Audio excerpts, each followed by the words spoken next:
Hi, everyone. Today, I am so excited to be here with another person that I've met through social media in the Tourette Syndrome community. This is Jhonelle doing a Tourette Talk video with me. As I said, we have met through Instagram. She has quickly become a wonderful force in the Tourette Syndrome community. So I am so excited to have her here with me today. Jhonelle, thank you so much for doing this with me. I'm so Of excited. course. I'm So excited. Good. I'm happy you are. So the first question I always kind of start with is how old you are now? Right now, I'm 26. 26. All right. So Yes. were you diagnosed when you were younger, or were you one of the people that were later diagnosed, or how that happened? Um, I was later diagnosed, so I didn't start having any tics until I was 16. Okay. So the story with that is I was in like a summer course, taking a summer course in high school, and um, I was in the computer lab, which is extremely cold. Which makes sense now because cold triggers like my tics more. Okay. Um, and we were in the computer lab, and of course it's summer, it's Texas, it's hot. I'm not about to bring a jacket, so I was sitting there, and I remember I felt this kind of weird tingly feeling, and then I like moved my neck like that, and immediately like the person sitting next to me was like, "Oh my gosh, what was that? What are you doing?" Like the first tick, okay, already. And I just sat there and I was like, I don't know, like I guess that was a weird chill, and just try to like brush it off. Yeah. Um, that was it. And then the next day, I couldn't stop doing that. I just kept jerking my head different Okay. ways. By the end of the week, I had also had like like two or three, like three or four more ticks. I was blinking hard, which I know a lot of people have that tick. Um, I was rolling my eyes, and now my eyes do that all the time, Yeah. still to this day. And I was making a short humming sound, like, but I thought, because I was trying to suppress my tics, I thought, like, oh, this is like a tick in my throat. Like, I still thought it was like a motor tick, Okay. which was a vocal tick. But it progressed like that. Um, and I kind of already had an idea of what it was just because I was educated on what Tourette syndrome was, thankfully. And I ended up, I didn't get diagnosed until later in college. I was actually first diagnosed with chronic motor tic disorder, Okay. because, like I said, I thought that vocal tic was a motor tic. Um, but then as more vocal tics developed, I was like, huh. So then I was diagnosed. I was not officially diagnosed with Tourette syndrome until this year, but Okay. I had already known that it was Tourette syndrome since I had developed that second and third vocal tic. So probably I've known probably for like 5 years now. But Okay. Wow. yeah, So you said that you actually knew about Tourette syndrome already, and a lot of people that go through Tourette syndrome in this process and everything don't. I know I mean, I was 7, so I didn't know very much right. about it, but my mom didn't know like a ton about it. How did you, if you don't mind me asking, how did you learn about Tourette's before you started developing the tics and stuff? Yeah. So I first learned about Tourette syndrome through a documentary that was on the Discovery Health Channel called Tourette's Uncovered. They kind of just followed four individuals, all kids, with Tourette syndrome through their life journey, different things in school, at home. And there was one individual on there. His name is Jalen Arnold. He has a nonprofit for anti-bullying. So I got connected through that, and I became kind of like a what's the word? Not ambassador. Like an advocate? Yeah, advocate, and I was on the advisory board. Oh, wow. Yeah, for his nonprofit. So of course, I was well aware of what tics were That's because of the documentary and just being a part of that nonprofit. that's incredible. So did the documentary led you to start becoming part of his nonprofit? Yes. Oh my God, Um, I know. you're Yes. amazing. There it is, wristband and everything. Is so cool. That's Yeah. and it also it makes me feel good that somebody at the time, not realizing you were kind of part of the Tourette Syndrome community, Right. came across this documentary and you learned about it. Like that for me is uplifting. That for me tells me like somewhere, sometimes we're going in the right direction. Right. And the fact that it made you take action to go and help and be part of that nonprofit. I'm assuming that I'm sorry, what was his name again and his nonprofit? I want to make sure. Jalen Arnold, and his nonprofit is Jalen's Challenge. Okay, so Jalen's Challenge. I'm assuming so. Is that was just happened to already be in your area then? That is no. He lives in Florida, so that's okay. different. But his reach obviously is farther than that. I got. I was on the advisory board for that anti-bullying nonprofit, just because I had dealt with bullying in my life for other reasons. Because I didn't have tics until I was 16, but I probably started that. I don't even know. I had already been involved in that for several years. Okay. So yeah, it was just super cool to be able to be a part of that. But yeah, I saw him first on that documentary, and I was like, oh, look, he has a website. So I checked it out. Yeah, it was super awesome experience. But yeah, that's how that happened. That's incredible. I feel like I'm like already blown away by you. Thank you. You're welcome. So now that you've lived with this for a little while, I know the official Tourette diagnosis came a little bit later, and I know that's because probably they you yourself didn't realize some of your tics were vocal tics and right the diagnosis requirement. You say that too. Actually, that brought up another thing in my head as I'm going back and forth. I like that you brought that up because I have never thought about like my grunts and stuff either. I don't think necessarily as more vocal tics, because my vocal tics are the minimum on my Tourette's. Mine is Same. My body just wants to just move. It just wants to keep going. But I make grunting noises, especially when I tic with my stomach, I grunt, or with my neck. I've more recently have developed more of a grunt with my neck tics. And I think I've always just assumed like, it was just like the way my body was like expelling the air. Right. But the more I realize it, I'm like, no, like, cause I can't do the tic without doing it. Right. And I'm like, so no, these are part of my vocal. And it's so crazy how it's like, we just keep learning more about our own bodies that you think you know so much about already. And it just keeps surprising me day in. Yeah, it is something like that. Cause like I said, for the longest time, my vocal tic was just like very short. And then it kind of, takes like to change up and kind of transform some. So then that kind of transformed to like a louder, like if I was humming, like I would trigger it without realizing it. If I was humming, like I do, and you could tell like the switch, like I just be like, yeah, and I was like, oh, I can't stop. So that's not a motor tic at all. Yeah. And then now I have a couple other ones where I'll like kind of change pitches, like and do different things like that. And I think just recently this week, I'm discovering that I have like a tic where I'll breathe in, like, and it's strange because I thought like, oh, I feel like a tic coming on, but it went away. Like I didn't tic, and then it would happen again. I'm like, oh, I feel a tic, but where'd it go? And then I'm like, oh, every time like I breathe in, I think that's the tic. That's a new one as well, of making that like noise. Yeah, I feel like, I don't know about you, but can you like feel where your tics are at? Sometimes, yeah. So especially like, if they're going to be like, if they're like bigger ones, I can feel it's like building. Like I can start to feel like, so when I tic, because I tic a lot with like my shoulders and stuff, and just a lot of my tics are up here. And I think honestly, it's because like, especially when I do like videos like these or other videos, because people always ask me like, do you only tic with your face? Yeah. No, you have to remember like, this is all you're seeing.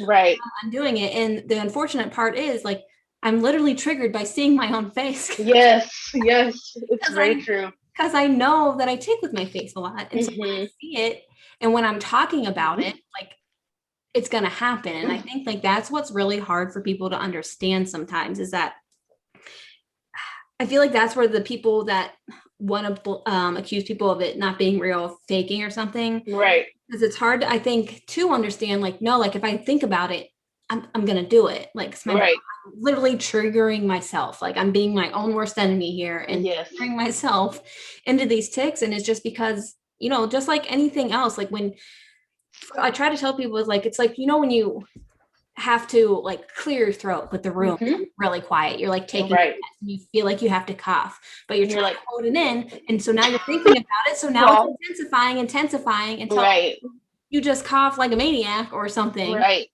And that's what happens. And it's very similar with tics. Like, if I'm thinking about it, so I'm talking about it. And then I try to tell them, like, but also because Tourette syndrome has a mind of its own, I'm in no control of it.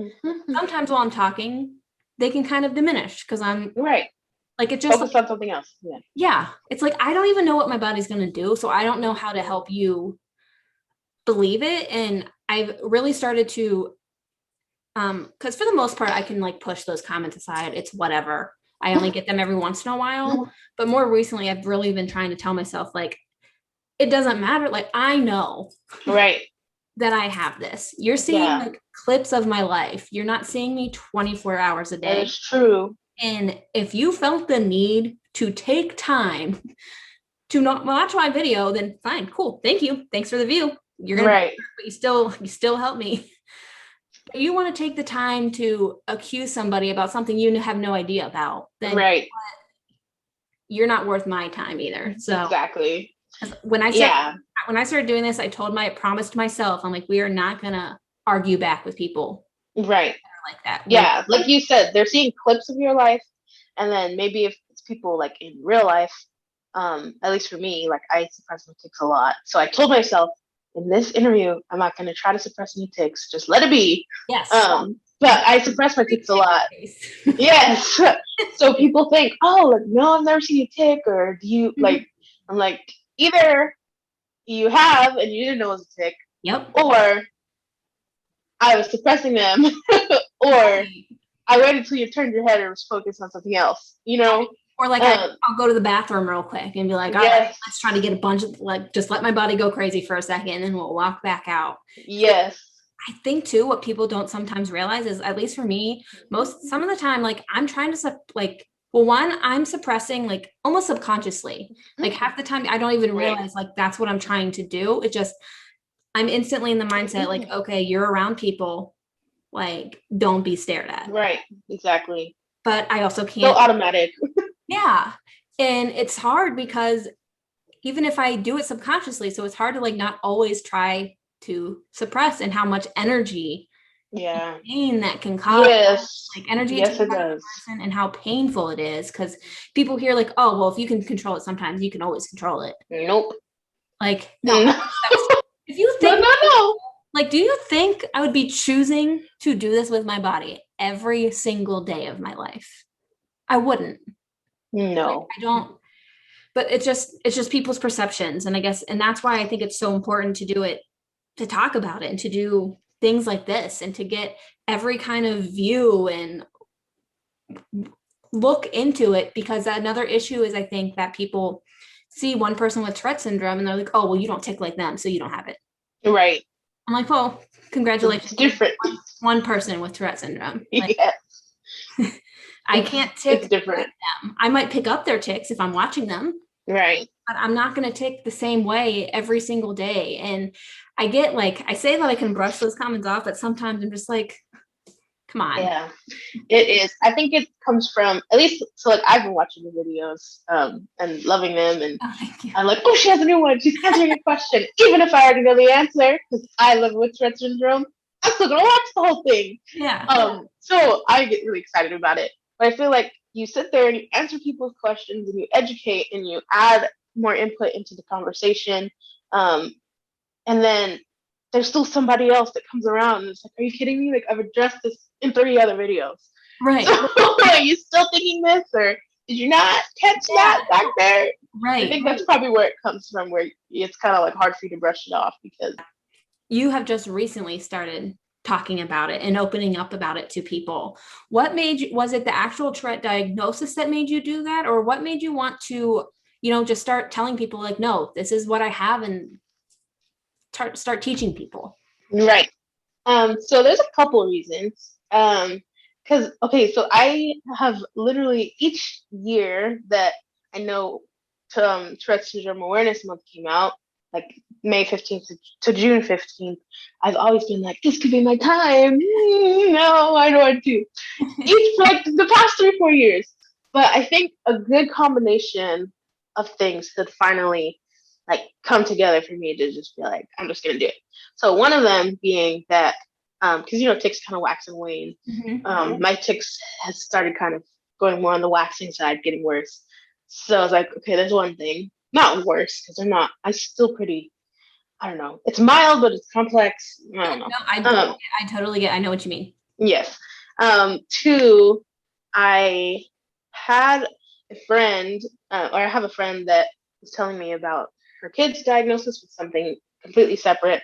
And she was like, I don't know, like, how to go about it. Like, can't tell people, because then, like, if it were out in public, like, it would kind of make it, like, I don't know, like, she was attributing, it's easy to attribute their behavior to misbehavior versus their diagnosis type of thing. And just because she still has not, talked about it, I won't go into that. Yeah. But she's like, I don't know, like, what to do, or should it just be more like, here's a post? So she was coming to me for advice, and I was like, if people, want to think, it basically was preaching to myself, like, if people want to think what they want to think, that's okay. It's not their life, so they're not going to ever fully understand. And I used, like, my experience as an example, but then I was like, well, I'm still suppressed all the time, so I'm preaching to myself. And then another reason is I went to I didn't go to, but I attended the Tourette Syndrome conference that they had online. And I got to be in a group. One of the sessions was called Up to Me, about, like, advocacy. And they split us off into other rooms based on, like, our age group or, like, profession. So I was with young adults, and people were talking about different things in their life, how they spoke up and how it made a change at their job and how it made a change at their work. And I sat there and I asked them, hey, what do you guys think? I'm still very much, like, not talking about it. Only a handful of people know. I'm trying to figure out how to, speak about it for this month for Tourette Syndrome awareness. I think it was kind of a combination of that, and then just the media that I was consuming, like your channel, your information, the Tourette's podcast, and I was like, it just was enough fuel for me to be like, I'm just gonna do it.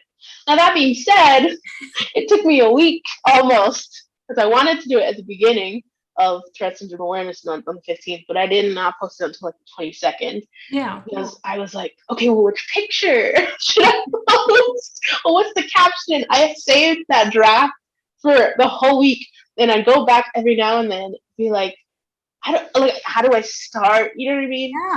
Yeah. I'd start typing something, and be like, no. I delete it, and then I start typing something else, and then I'd be like, no, that's too sappy. Or, I don't know. I was just very, like, critical, and I start typing, and I have a good flow about what I was going to say. And then I think about, oh, what if this person sees it? Or what if this person sees it? No. So it was just back and forth. Finally, one day I was like, I'm going to do this before I have to go to this event, so that is, like, done. Like, and then I'm not worried about what people are saying, because I'm focused at this event. So that's kind of the route I took. And I just posted it, and then went off to the event.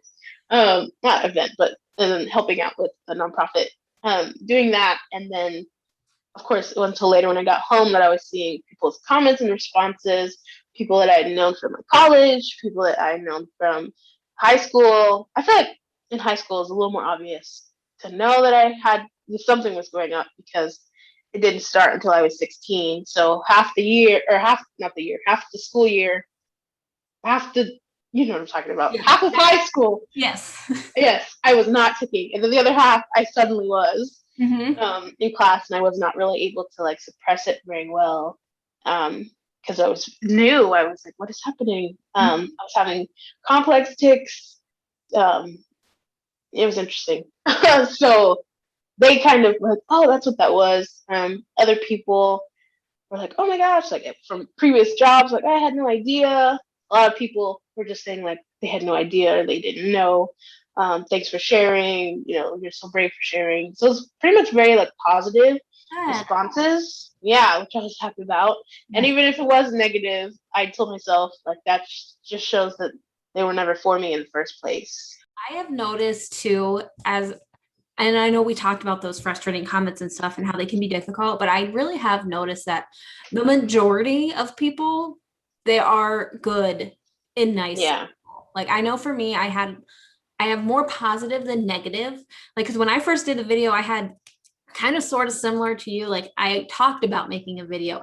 Most people, I've always been very open about my Tourette syndrome. Right. Like in school and everything, people knew I had it. Like I would have reports and I did like reports in front of the class about it so they would know.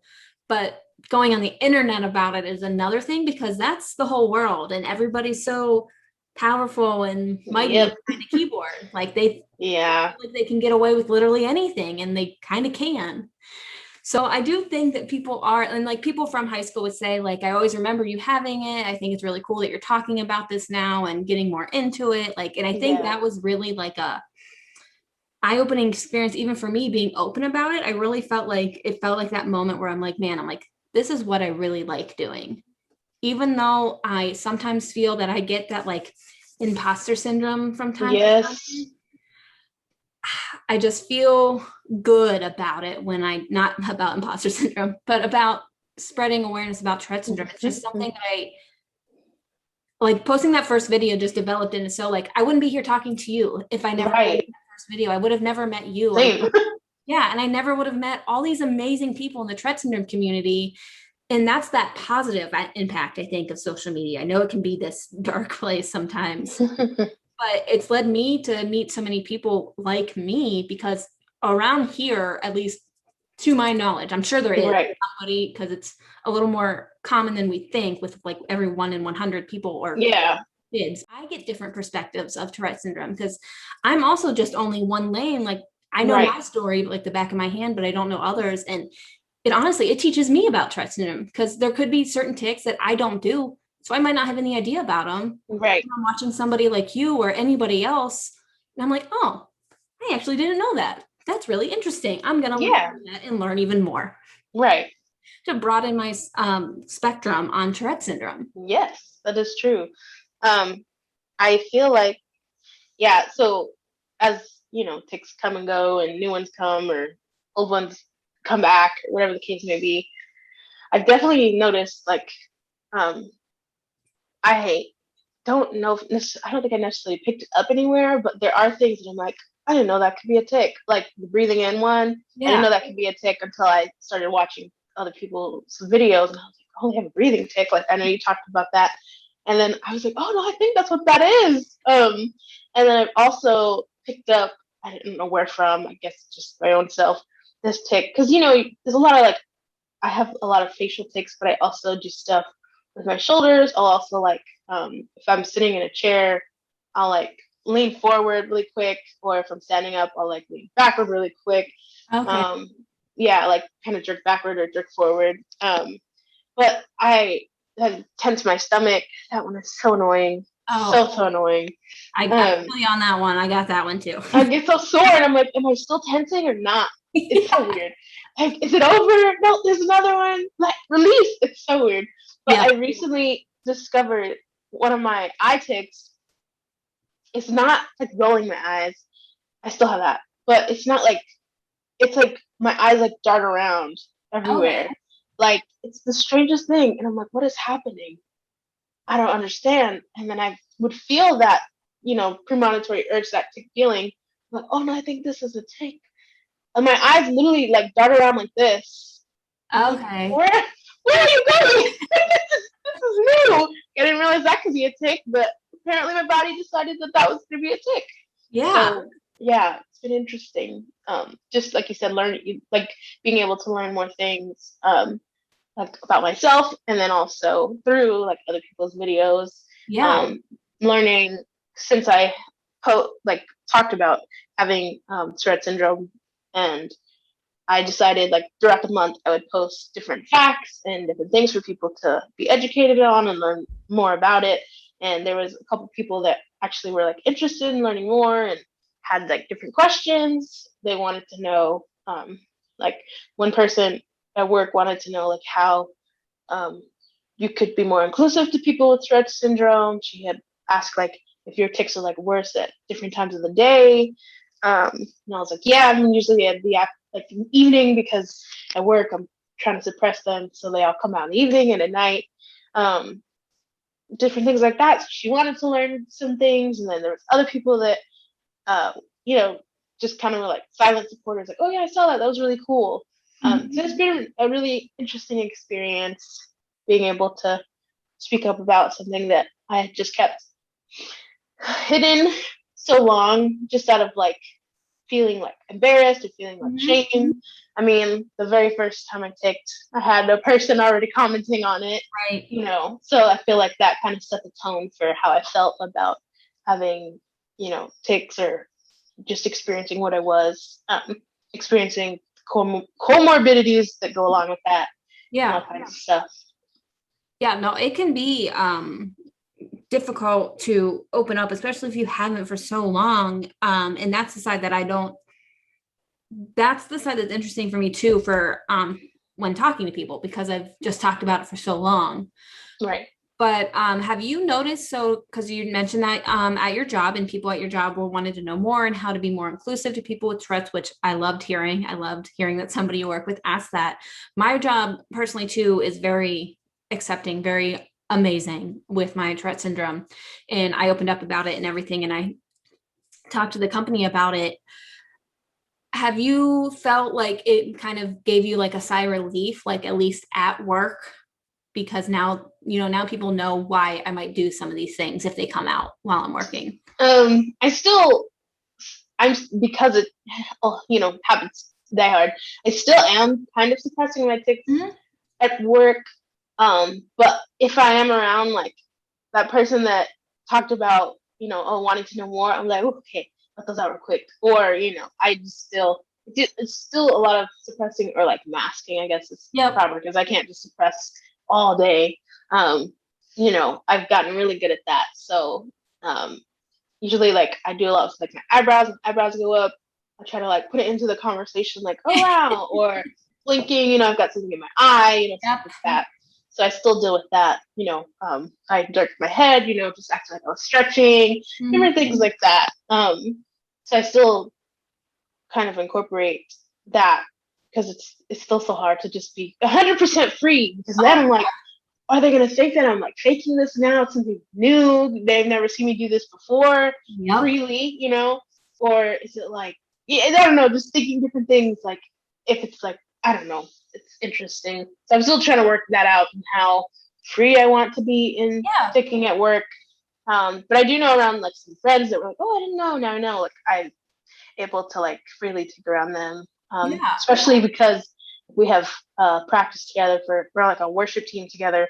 Love practice, and it's after work, which before, you know, I'd try to still suppress it because I suppress all day at work. But now it's like, excuse me. But now it's like, oh, look, I'm free to do that. So no, I know that's been good. What you mean, because even for me too, even though like I'm very open, I'm not necessarily ashamed of my tics in any way, but it's still that thing of being around people and your automatic thought is to like, how can I make this seem as quote unquote normal as possible? Because even no matter how, I feel like that's just going to be what it is my whole life. And that's not necessarily a bad thing, but at the same time, like it stinks that that's more instinctive for us than just ticking. But I think for me, at least for me, I think people don't realize that a lot of the time too is like I'm trying to suppress and mask for kind of your comfort more than mine. Yes. Because I'm trying not to be annoying or be a burden or be this distraction to you, on top of also not wanting like a spotlight on like, hey, look at this girl making all this noise at her desk. Because it's freeing knowing people know. But I think sometimes too, it's hard because like, I don't want them to feel like they can't, because I don't want somebody to stare at me. But at the same time, I don't mind if you ask me questions about it. If you want to know more Yeah. about it, please ask me questions about it. Don't stare and don't say like, oh, was that a tick? Was that a tick? Like, don't do Yes. like and that's what's The hard. guessing game. Yes, it's hard to like explain that like line that you have with people. And so I always just tell people like, because they ask me like, how do I interact with somebody? I'm like, well, first of all, just interact like a person. Like we're not Right. not aliens. And second of all, like if you really want to know, ask that person because we're all different. Some people might not want you to ever bring it up ever. They're not comfortable with it. And that's okay because it's their story and their lives. That's their Tourette's. So right. they have to talk about it if they don't want to. But some people are perfectly fine saying, yeah, let's have a conversation about it. Yeah. If it's coming from a good place, I don't mind your questions. And if I personally don't feel comfortable answering it, which there's really barely anything I don't feel comfortable answering about Tourette syndrome, I'll tell you. I'll say, like, I don't really want to get into that. Or, you know, I'm not going to answer that. I am feeling like almost bad. Like if I do tick and somebody like mentions something, and in my head, I'm always like, oh boy, now they're going to feel really bad. I have to be like, that was a tick. And they're like, oh my God, I'm so sorry. I'm like, it's really okay. Yes, that happened to me the other day. It was a practice for the worship band that I was sitting there. We finished the song because I was holding. So sometimes, like, I know for a lot of people, like, if they're doing something like musical, the tics will go away. So that happens with me sometimes, and then sometimes it doesn't. I was really trying to hold this back the whole song, and we finished. And I did like, and the person that copied it, like, and I was like, oh, that was a tick. She was like, oh, what? I was like, yeah, it's okay. She was like, I just thought you were on me. I was like, no, that was actually a tick. It was funny. And then she was like, I would have never guessed. And I was like, that's why people think they never see me tick. Yeah. It's because they're expecting something that they see in the media that is really a misrepresentation of what Tourette syndrome can be. Right. Struggle with I've never seen you tick phrase because I know it's coming from a good place. They're trying to make me feel like I'm not standing. Oh, you're still normal. Yeah. But at the same time, I'm like, you have though. Or I'm sitting here ticking and you don't realize it. And yeah, so maybe those ones you don't see necessarily. Like my stomach or the stomach tension ticks. Like I can be doing that all day long right next to you and you might not always know unless the grunt part comes out. Right. And or like you said, like when we do something with their head, I'm just like, oh, just yes. Or some of my tics, they look like stretches because I have I have to like push my head so far over.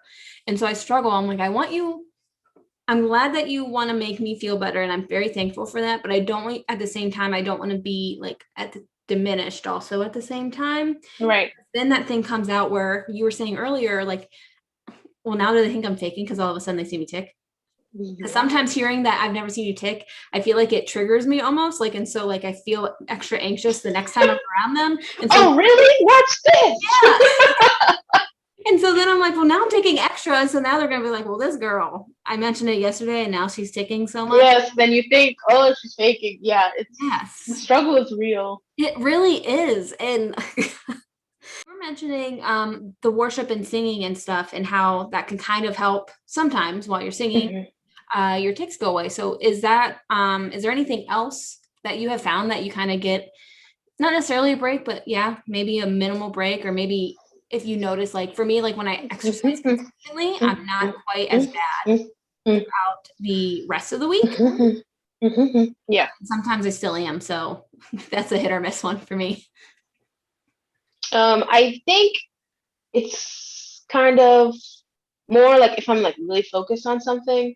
So like anything, once I really get like in the zone, whether it's like sometimes I'll notice like I'm ticking, I'm doing something, and then I'm like typing something up, and then I kind of have a break because I got like really focused. Sometimes it is like music. Sometimes it could be something honestly as simple as like somebody's telling a story and I'm like really into it, you know. It's just more like short, like sporadic, like breaks. Yeah. So definitely still taking the car. I can still drive. I feel like I can still drive safely because I can usually feel them coming on. So like I have one where I'll like do this all the time, kind of look that way. So I'll just like turn my body so that like I'm still looking at the road, you know. I do stuff like that. So I don't necessarily necessarily get a break with that, but I feel like when I'm like really focused on something, I usually get a break in ticking for a little bit. And I know you had mentioned before, like you get a break with like dance. Mm-hmm. That is cool.